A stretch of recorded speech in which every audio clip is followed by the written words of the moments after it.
그래서 이직 가능할까요? 라고 했을 때 보통은 이제 우리가 이제 어떤 표현하는 이 질문에 대한 그 내용을 가지고 표현할 때 우리가 이제 원관념이라든지 보조관념 이런 부분을 좀 많이 또 쓰기도 하고 비유법을 사용한다거나 그 비유법을 상해서 상대방이 좀 이해하기 쉽게끔 또 대상화해서 표현하는 게 아주 중요한 거죠.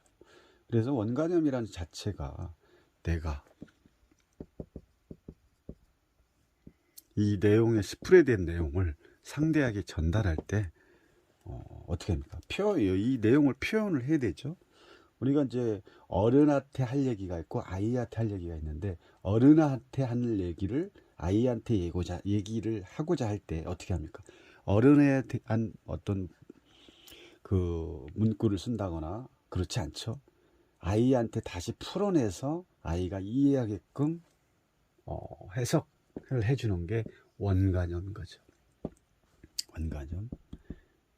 그래서 이런 어떤 내가 상대한테 표현하고자 하는 이 카드의 어떤 내용을 가지고 표현을 할 때 원관념이라든지 그 보조관념으로서 이 내용을 풀어가면 이 타로를 배우지 않은 뭐 모르신 분들도 쉽게 이해를 할 수 있다는 거죠. 여기까지 좀 이해가 되셨을까요? 그래서 우리 이제 그 항상 그런 그 원관념, 보조관념, 뭐 어떤 그 비유법을 많이 사용해서 비유법에는 뭐 직유법이라든지 뭐 은유, 또 의인법이라든지 또 뭐 있을까요? 풍유법, 뭐 반처 이런 부분을 이 카드에 상대한테 풀어 나갈 때는 이런 부분을 조금 뭐라 그럴까요? 첨가를 해서 풀어간다면 아주 상대방이 쉽게 이해를 하고 재밌을 겁니다. 어쨌든 이직 가능할까요? 이직 가능할까에 대한 내용을 질문을 했을 때 왜 이직을 할까요? 물어봐야겠죠. 자, 내담자가 왔습니다. 어떻게 오셨어요? 아, 네, 이번에 회사를 다른 데로 옮기려고 옮길까 하는데 옮기면 어떨까에 대해서 한번 타로로 보고 싶어서 왔습니다. 라고 하겠죠. 그러면 이직 가능할까요? 라고 질문을 던졌을 때 이 질문을 가지고 이렇게 나왔단 말이에요. 그럼 왜 이직을 하려고 할까? 여러 가지겠죠. 서로 뭐 상사와 트러블이 생긴다거나 뭐 직원하고 내가 맞지 않는다거나 아니면 급여가 맞지 않는다거나 그런 여러 가지의 그 내용이 있기 때문에 그 내용을 정확하게 내담자분한테 여쭤보고 그 내용을 가지고 이렇게 정확하게 타로를 펼쳤을 때 그 우주의 문이 길이 열린다는 거죠. 그럼 이제 가능할 거에 대해서 이 3카드가 이렇게 나왔죠. 펜, 컵, 여왕. 이직 가능할까요? 자, 일단은 뭐가 만들어졌습니까? 질문이 만들어졌죠. 자, 이 질문도 여기서 이제 하나가 좀 빠진 게 뭐냐면 이제 프레임이 빠진 어떤 개월수를 넣어줬다면 조금 더 이 답을 찾아가는데 더 쉬웠을겠죠. 3개월 안에 이직 가능할까요? 아니면 5개월 안에 이직 가능할까요? 한 달 안에 이직 가능할까요?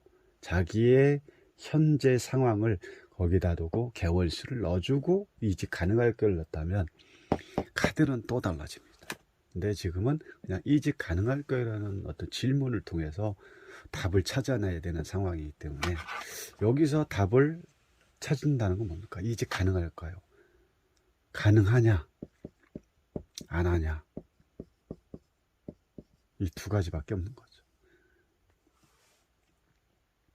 가능할까요? 안 할까요? 가능하냐? 안 하냐? 갈까? 못 갈까? 그렇죠? 그럼 갈까요? 못 갈까요? 자, 원카드가 아닙니다. 전체를 보는 겁니다. 그러면 그냥 이 카드에 그냥 답을 얘기한다면 간다죠. 이직합니다. 어디로? 하향에서 상향으로. 내가 현재가 여기 있다면 올라가는 거죠. 그래프상으로 이렇게 그렸을 때 이렇게 올라갈 수밖에 없는. 그러면 결국은 떠납니다. 떠나지만 이 지금 여기서의 이 질문 자체가 우리가 보통은 이제 외적, 내적, 그리고 외적, 내적, 그리고 외적 플러스 내적 이런 질문의 형태가 있는데 예측할 수 있는 질문이죠. 근데 여기서의 어떤 예측 질문을 봤을 때는 내적 질문이 으로 이 카드를 봐야 된다는 거죠. 내적 질문은 뭐냐면 외적 질문 같은 경우는 내가 주체가 되죠. 주체가 내가 안 들어가는 겁니다. 내가 빠진 상태, 나라는 존재가 없는 거고, 내적 질문은 주체가 내가 되는 거죠. 왜? 이직이라는 게 누가 합니까? 상대가 하는가요? 상대가 하는 게 아니라 내가 하는 거죠.